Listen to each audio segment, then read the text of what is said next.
No, I'm just introducing Skylar. Why am I introducing Skylar? Because he's that fucking awesome. We've become really good friends over the past year or two, and it's really been a joy to watch him work on his projects and his things. And what I think what's important, which he will not, of course, talk about, is that inherent in his spirit of what he does is not just to be really good at what he does, but spend every moment he's not being awesome trying to share his awesome with everyone else as widely as possible. The fact that he sits with his skills and says, how can I spread these to people? Some people won't enjoy them, some people will be really good at them, but the point is to teach, because you never know where the next Skylar is coming from, and there's something to be said for that. So ladies and gentlemen, boys and girls, the rest of you, welcome to Defcon 19 and a talk by Skylar Town, do-it-yourself, non-destructive entry.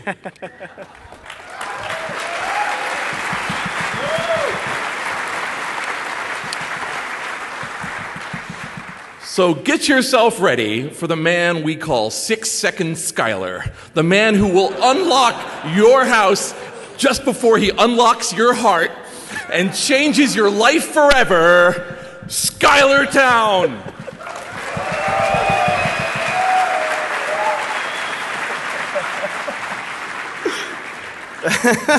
I only found out that I was getting an introduction about 20 minutes ago via Twitter. Thank you very much, Jason Scott, ladies and gentlemen.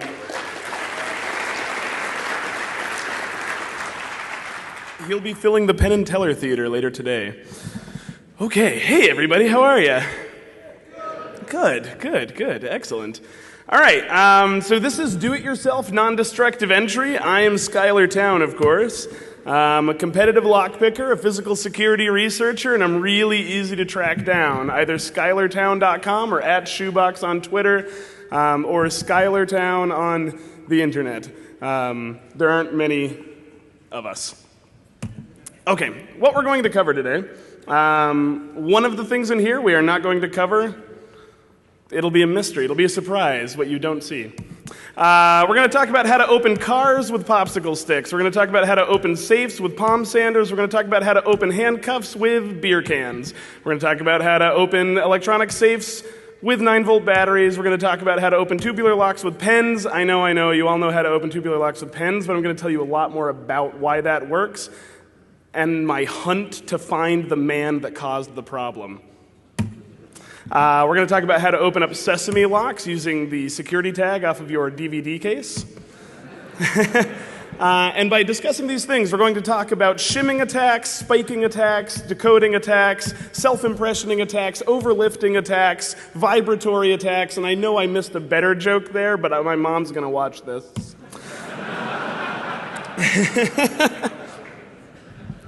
Okay, so first let's talk about the cars. Okay, cars typically use wafer locks. To your right are the wafers. Wafers are obviously different than pin tumbler locks. They don't split. It isn't two pins stacked on top of one another. In this case, those wafers at their, when they're matched to the proper key, will fit in the middle of the housing of the lock, which is on the left there. There'll be an animation to demonstrate this in a second, which I just realized I didn't queue up, so it's going to be amateur hour in a second here, but that'll be just fine. Okay, the wafers are typically stacked opposite of one another. One will spring up, the next will spring down. One will spring up, the next will spring down. So they're occupying either this top chamber or this bottom chamber, and the key brings them into the middle. Yeah, well, hold on a second.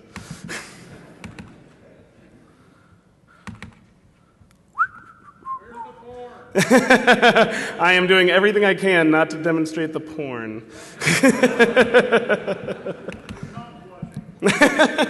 Oh yeah, you just made me say porn in front of my mom. You're the worst. All right, hold on. Oh my God. There we go. All right. So, we're just removing the springs for clarity's sake. But as the normal key enters the lock, it will drag each of the wafers into the middle of the chamber. You turn it, they turn freely inside of there. Does that make sense? Beautiful. Overlifting is an incredibly simple attack taking advantage of how these locks work. It's just an inherent flaw in the nature of these locks. And there are things that you can do to improve it. But we're going to show you overlifting with a key blank, and then we're going to talk about the inspiration behind this talk and how I broke my own car. When a key blank is inserted into the lock, it pushes each of the wafers beyond the chamber that they would normally be caught in. So now they're going to be blocking in the opposite chamber, but they're trying to be sprung back to their natural chamber. Keep that pressure on as you remove the key, and instead of returning to their home chamber, they collide with the side of the housing. Reinsert just the tip of the lock of the key.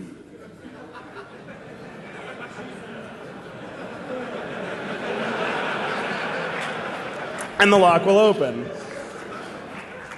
So that's a simple overlifting attack. Now, importantly, and as to why this talk happened whatsoever, I don't get to use this photo enough, so it'll actually be in the talk twice. I got to thinking, what else could I use instead of just a blank key? And then I thought, popsicle sticks. What if popsicle sticks could replace the keys to my car? Of course, what happened when I initially tried this on my car, the first attempt, so it was winter, and when you're done eating a popsicle stick, the stick is typically still pretty moist.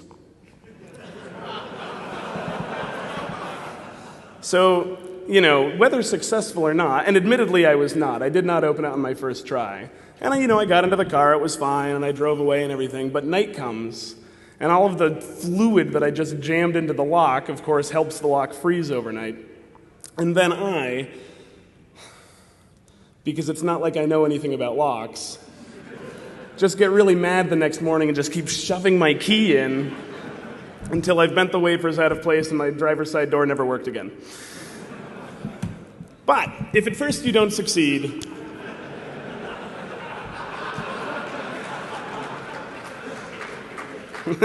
I might not know what it means, but I know my audience. So yes, I did manage to open. I managed to open my passenger side lock during the spring with the same technique. To be perfectly honest, this did not succeed many times, but it was very exciting for me, the idea that I could potentially be out of my house with absolutely no picks on me whatsoever, but still be able to. We'll talk about the ethics later, but still be able to steal a car. I toe an incredibly strict ethical line. I don't even pick the locks on my front door because I rent, so technically I don't actually own them. I'm incredibly strict about it because I'm a little bit worried that if I start crossing small lines that, I've gone on a lot of long road trips where I'll see like a 24-hour thing, but it's actually shut down for some reason, and I'm like, man, I really want a Coca-Cola. I could just let myself in and leave some money on the counter, and... But that's a recipe for disaster. But it got me to think, and you'll note that I vamped on the slide of the good photo. But it got me thinking, what else could I do? What other attacks are there? And there are a lot of them that are already well known. All of us dapper lock folks aren't going to be particularly surprised by the things I'm delivering today. But the rest of you rabble, I hope that this will blow your minds. So, this is the one that you all know about. This is the one that lived in legend. Or if you don't know about it, don't worry, I'll recap. But the idea here is that a kryptonite U-lock plus a Bic pen equals that dirty rat Calhoun absconding with your bicycle. I want to thank Doug Farr, who I was just told hit his head and ended up at the hospital. That's not true. Don't worry. He's just a dick and didn't show up to the talk. But he did tell me where to find some locks that I'm going to use in a demo here. So, Kryptonite's, one of Kryptonite's advertisements here. This reads, "Nothing is harder to steal than an immovable object."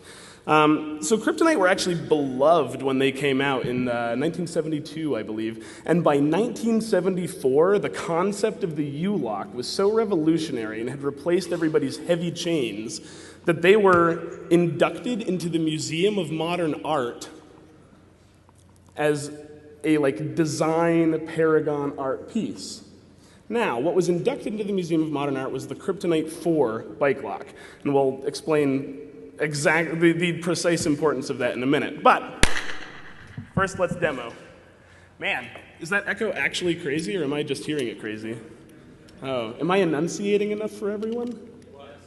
Have any of you, any of you ever watched The Stooges? You know that song they do? B-E-B, B-A-Bay, B-I, Bicky-Bye, B-O-Bo, Bicky-Bye-O, B-U-Boo, Bicky-Bye-Bo-Boo. Yeah.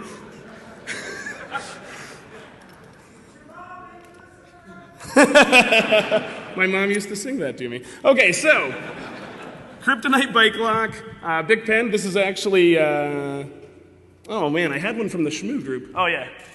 Oh no, it's just over at the TF2 table. Anyway, but I have a bunch of pens here. So, cap is blown off. I'm just gonna jam it into the lock. Gonna twist a little bit deep in it. Not quite. I was letting one of the other competing speakers play with this, so I might have to open up the new pen over in the speaker ready room. Oh, almost there. Okay, it has already, I know you can't see this, turned one position. We need to turn at least two before the shackle will actually release for us.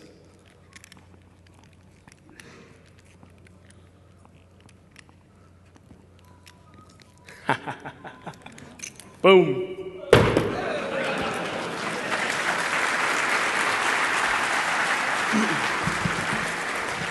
You know, the great thing is that despite knowing about this attack academically for years now, earlier today was the first time that I ever actually successfully attempted it.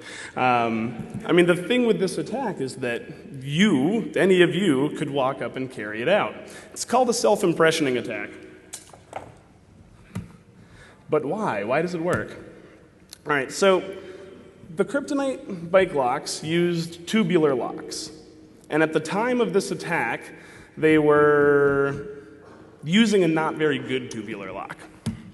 So, tubular locks are just like normal pin tumbler locks. They have a key pin, but it's flat, not tapered. They have a driver pin. The yellow on white shows up better than I had feared. They have a driver pin that will be below the key pin, and then there's a spring below that. Surrounding them, you have your plug and you have your housing of the lock. The separating line between the plug and the housing of the lock is the shear line. These locks will rotate. Blocking the shear line are all of the driver pins.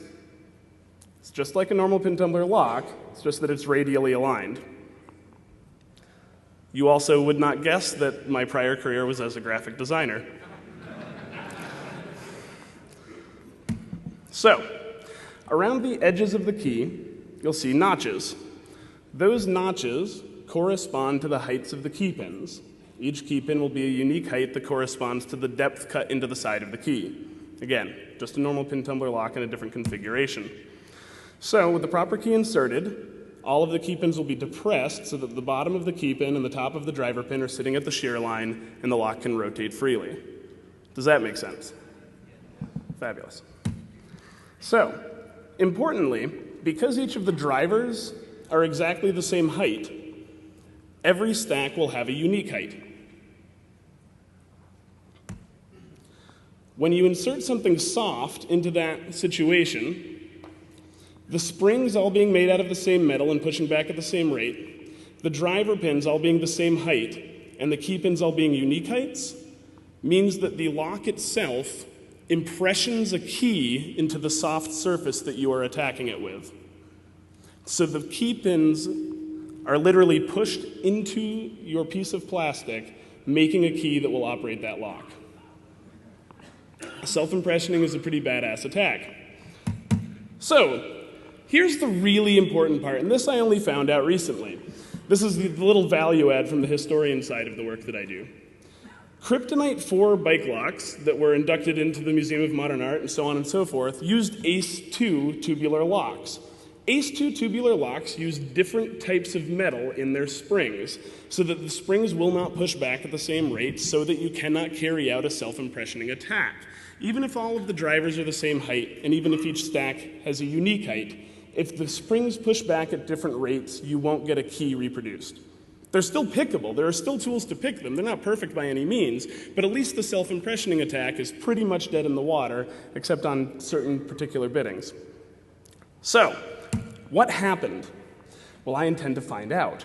Sometime in the late 80s, when they were going through a major design change in their locks, somebody made the decision to drop the higher-end Ace 2 lock and go with a cheap Chinese tubular lock that was designed to fail in this way. What you also need to note is that because the Ace 2 lock existed whatsoever, this was a known problem that had a known solution.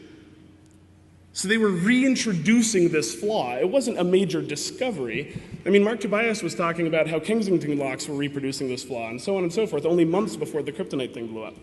So the Smithsonian happens to have 17 crates of corporate records of the Kryptonite Bike Lock Company from 1972 until 2001 when they were acquired by Ingersoll Rand. I'm going to be going down there in October. I'm going to spend as long as it takes at the Smithsonian, digitizing as much as I can, reading as much as I can. My goal is to find the name of the person that made that decision.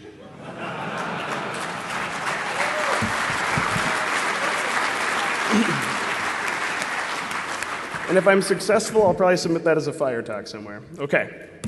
So, let's move on to handcuffs. I'm a little bit nervous, but I did bring a handcuff key up on stage with me if this goes poorly. My Coors Banquet appears to not be quite as thick a can as I was hoping it would be, but we should be able to pop some handcuffs open with it.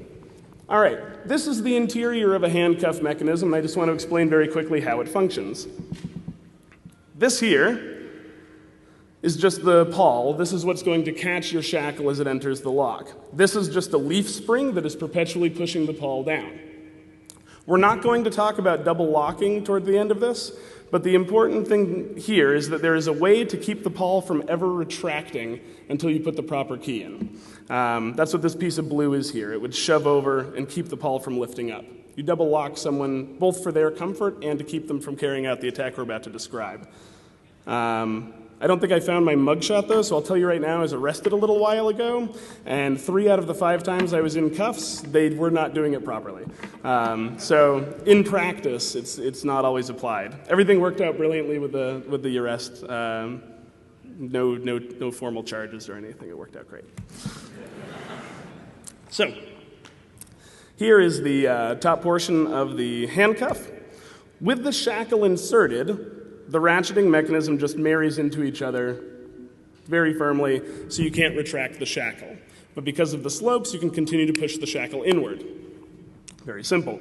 If you introduce a thin piece of metal to this situation and actually close the shackle on yourself a position, the thin piece of metal will be drawn in between the teeth by the ratcheting mechanism, thus blocking the teeth from locking into one another again, and you can just pull the shackle right back out.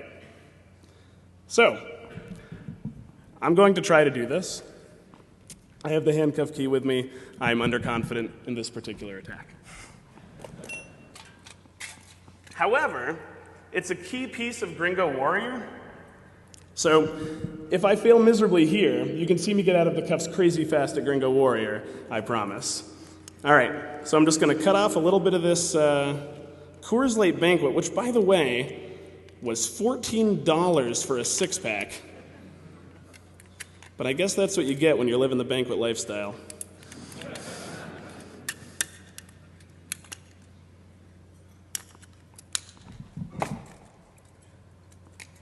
Okay.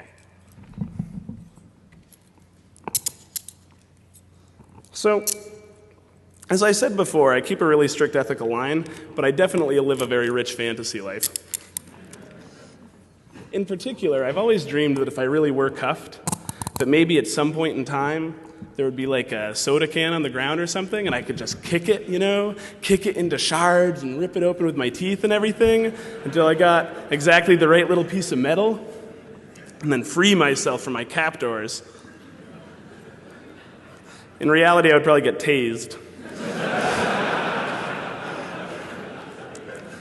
But you can dream. He's to rescue from the back, though. What was that? You're Is this your first Defcon? I'm not asking that to make fun of you. I'm honest. So have you ever seen the Gringo Warrior event? No. Come on out. You're going to love it. It'll answer all of your questions. It's at noon today, I believe, in the contest area. You start in cuffs, typically behind your back. My fastest time out of those was 10 seconds.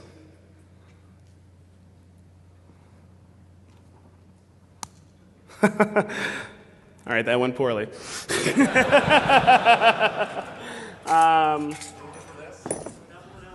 Did you really? Yes, that's what I'm looking for. I rolled deep. I'm disappointed that this one isn't dremeled out. It is not dremeled out like the Tool guys do. Okay. Nice. Nice. He's talking about the universal handcuff key, which is the talk that the Tool guys give, which is pretty slick. Okay, so cans that I can confirm this functions with. Diet Sunkissed. Worked awesome. But no, apparently not the Coors Banquet. So if the metal is a little bit too thin and the leaf spring and the ratchet strong enough, it will actually crimp it when it inserts in, just getting your shim stuck in the lock and only making things worse for you. So grain of salt on this particular attack.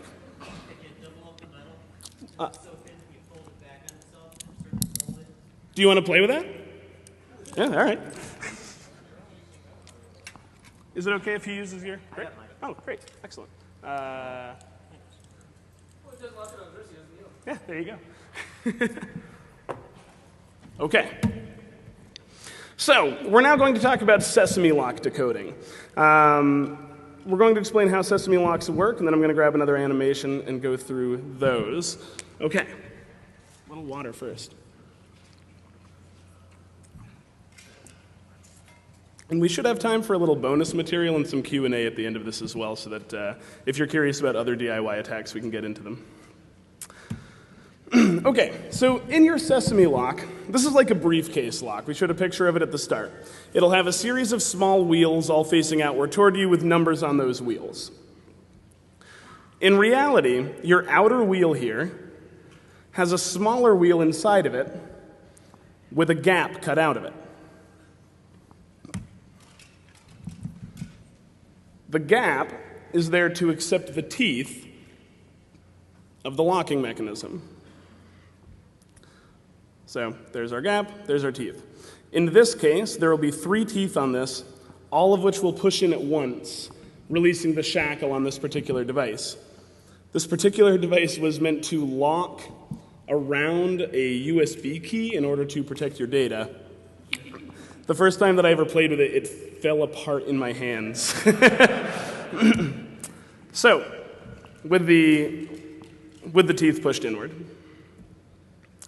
So we're going to use a small piece of metal that you can retrieve out of a DVD security tag. That small white piece of plastic or small black piece of plastic inside of the DVD case, or CD or video game, or I even found some in some curtains once. They're used all over the place.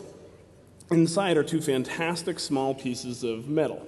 They're incredibly thin and make amazing shims. Now you can use shims for a number of things. In fact, the slide that I showed when I was rapid fire going through the shimming was shimming the back of a lock. If you shim the back of a lock, you don't have to use a key in it or pick it in order to perform maintenance on it. You can just use the shim to slide between the shear line. In our case, though, we're going to use it to decode the sesame lock. Here you see this tucked into the gate. And the idea behind this attack is that we're going to allow the shim to rest on the interior wheel of the sesame lock, and then slowly turn the lock until we feel the shim drop inward. When the shim drops inward, we know that the gate is now facing us. That isn't the lock position, but I'll show you an animation here, which will demonstrate that.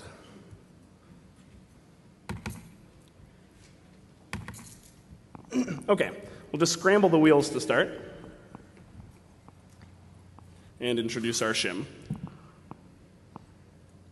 So the shim rides along the interior wheel, tucking right along the side of the main wheel. The timing isn't the best on this. As it begins to rotate, hopefully it will stay in the same position, and one position it will go in quite noticeably.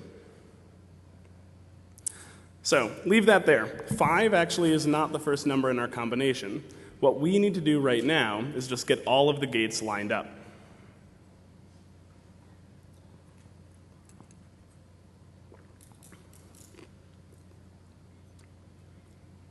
With all of the gates lined up, we now know that those teeth are all going to be in the same orientation. So we just turn all of the numbers together, try the shackle, turn them together, try the shackle, turn them together, try the shackle. And we've now reduced 1,000 combinations down to 10 possible combinations.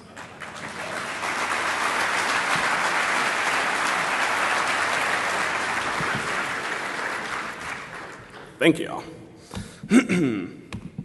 Okay. Now, the palm sander. So, the palm sander is going to affect some safes. So to quickly explain how safes work, this is one of the wheels in a 3-wheel pack safe. There'll be a spindle along here, but the important thing is the exterior. So if this is completely filled, and there's just one gate out on the side, not dissimilar from the sesame lock, open? Awesome.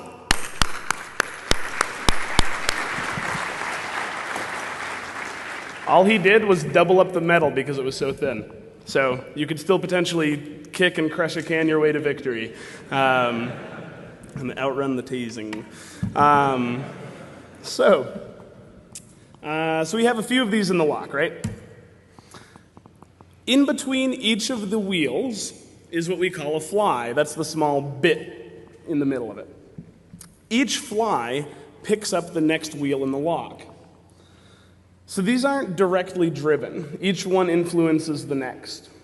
When you have to pass by your number a couple of times, what you're actually doing is picking up every wheel in the lock with the one wheel that's directly driven off of the dial.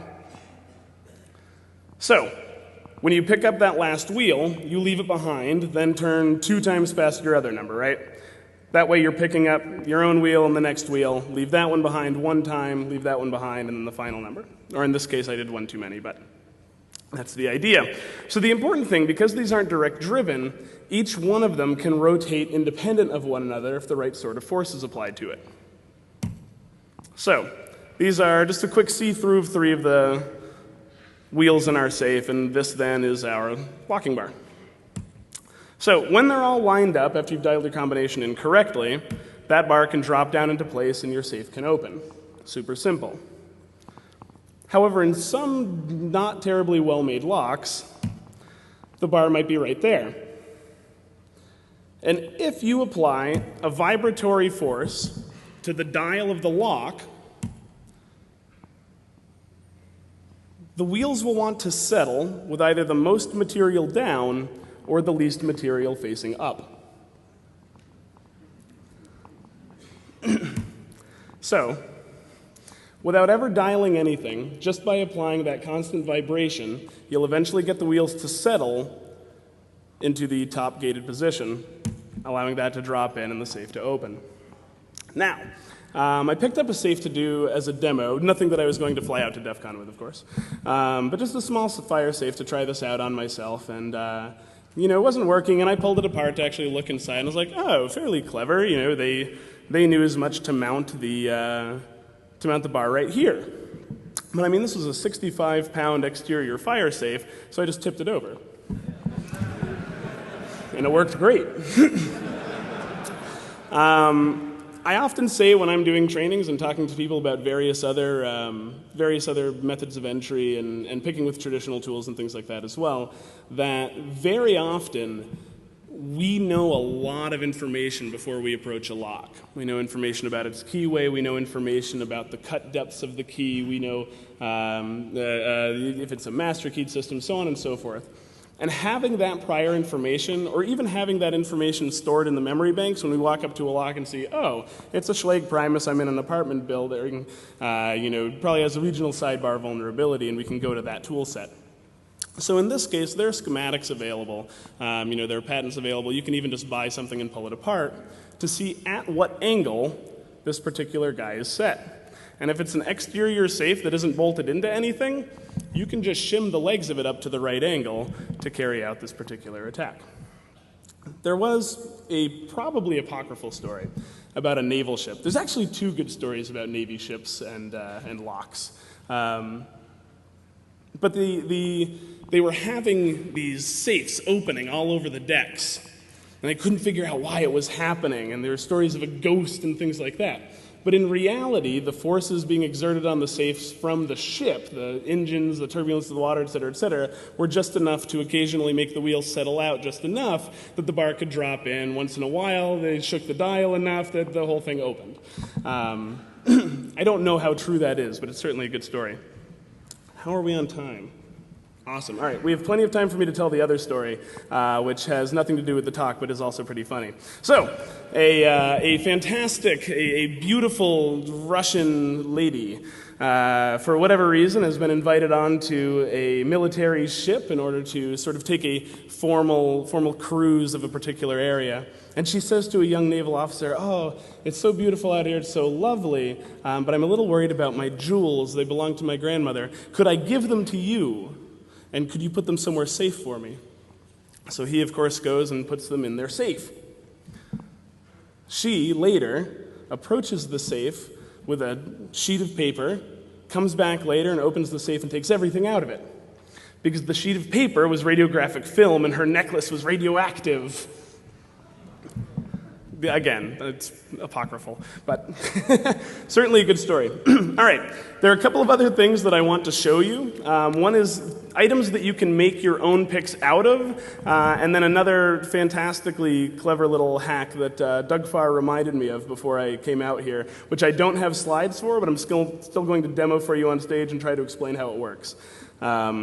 Cool, so we're going to do those, and then we should have plenty of time for questions. Banged through a lot of material a little faster than I expected. All right, I'll put this up in the meanwhile so you can track me down. So this is a windshield wiper blade. Many of you probably have these. And if you don't want to give up your own, you probably know where to find some. So, inside the windshield wiper blade are two fantastic little pieces of spring steel. The spring steel in these is perfect for making your own picks out of. Other sources for good pick-making material from found objects. Street sweeper bristles. This is a relatively common one in the community, and some people outside of it may have heard of it as well. But if you literally just get on your bike and bicycle along behind a street sweeper while it's doing its work, occasionally its spring steel bristles will snap off and lay in the gutter for you. Pick those up, clean them up, make your own tools out of them. Making your own picks is actually relatively easy. If you have hand files and a little bit of patience, you can bang them out pretty quickly. If you don't have much patience but have a $10 grinding wheel, you can bang them out very quickly. Definitely finish your picks, and the one thing that I want to explain about this before you all go and put some spring steel through the palm of your hands is how to disassemble this safely. Very simple. Just worry the rubber portion out from the middle and then pull down. It'll pull out cleanly, and you'll be left with two beautiful pieces of spring steel that you can use for tension wrenches, lock picks, so on and so forth. If you try to pry the spring steel out without first removing the rubber, it will turn into a bow and fire one of them into you. So please be careful about that. Okay, finally, this is a Master Lock 175. This is a sesame lock. It's a padlock. I am going to just open it very quickly and then explain to you how I opened it very quickly. Hopefully I open it very quickly in reality. Yeah, there, just like that. So,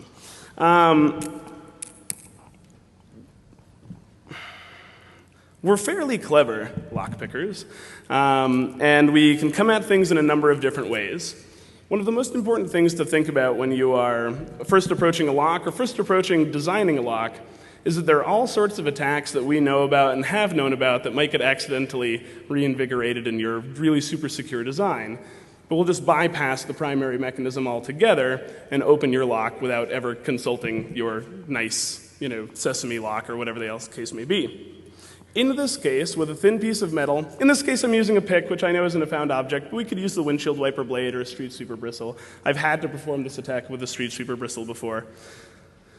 Push the shackle down, hold it down, go in above the numbers, not very deep, turn. Yeah. Not very deep, turn, open.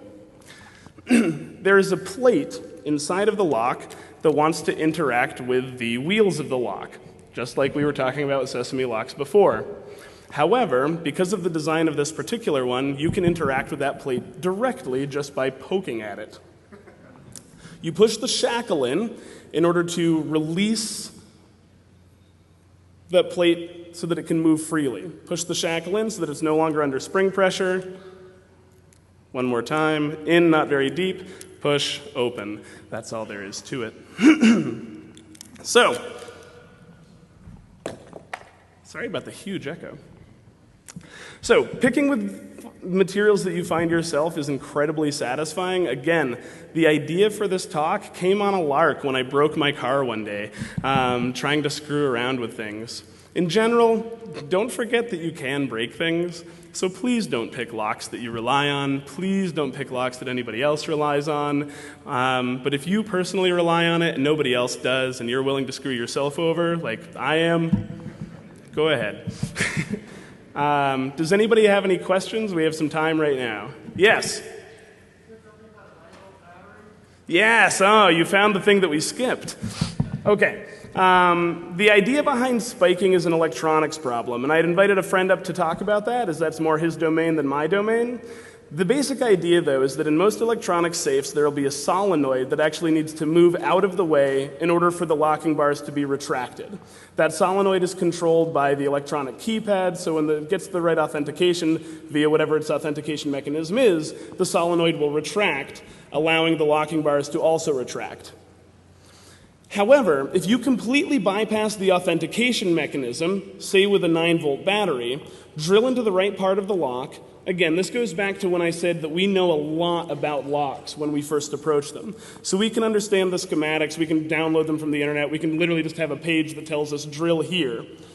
Put 2 small holes in where you can put the leads off of your 9-volt battery, completely bypass the authentication mechanism, and fire the solenoid directly. That's spiking. Does that make sense? Excellent. I only skipped it because it's not my domain, but I think that makes sense. Any other questions? Yes?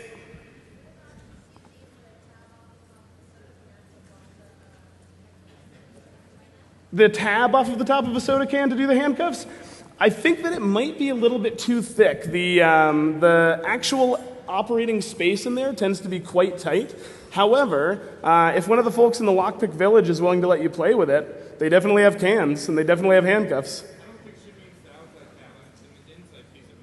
Oh, that's not a bad idea at all. Yeah, try that out. Let me know how it works. Yeah, excellent. Yes?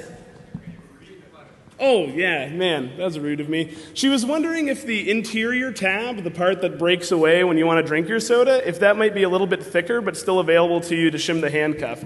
It'll definitely be a little bit too wide, but if you trim it down, it might be thick enough and work well. So she'll play around with that. Anybody else? Yes? It's completely depended. I only managed to do it on 2. The one that I had to knock over went like that once I knocked it over because the gates were about that big and the actual locking bar was about that big. It was... I'm very sorry. That's the second time I've done that. He was asking how long it takes to palm sand the safe open. I was explaining that the easiest one for me went very quickly because the actual locking bar was maybe 1/5 the size of the gate that was available for it. It was made to be incredibly forgiving as you dialed it in and very poorly made despite being relatively expensive. The other one that I worked on were slightly tighter tolerances, but it was still probably 2-to-1 and did go after a while. I did not work on any high security safes when operating on that. So I don't want to say that none of these attacks are universal. These attacks are taking advantage of shortcuts and poor engineering. That's what we're taking advantage of with the DIY. Yes?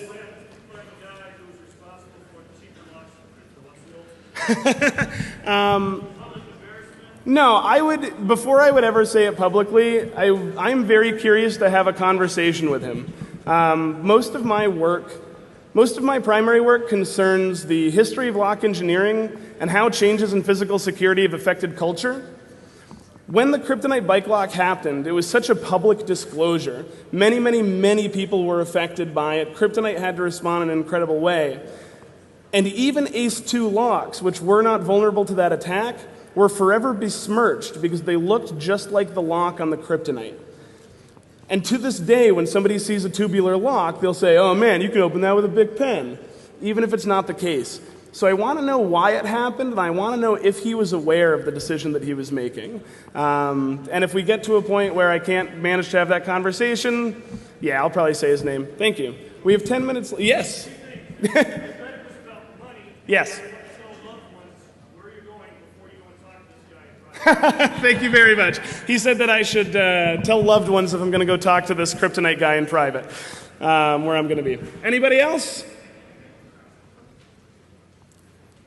Thank you all. Oh, I'm so sorry. Wait. For using the bulb sander, Yes. what is the chance of damage to the internal components of the lock? Damage to the internal components of the lock is really low unless anything that you're doing outside of the norm has the chance to wear things out faster. You're definitely going to leave marks on the exterior of the lock as well, though you could probably mitigate that, I suppose, by putting something non-abrasive in there. The first one that I did, I was an idiot and I kept the sandpaper on. Because I just grabbed it at a friend's place. But yes, no, that's a good point. He says they have rubber bases, they shouldn't be marking. But as far as risk to the internal components, really it's just about wear. You'll be putting it through a lot of its paces, but they're very simple machines. So the risk shouldn't be high. Again, though, remember locks can break, so please don't pick a lock you rely on. Thank you all so much.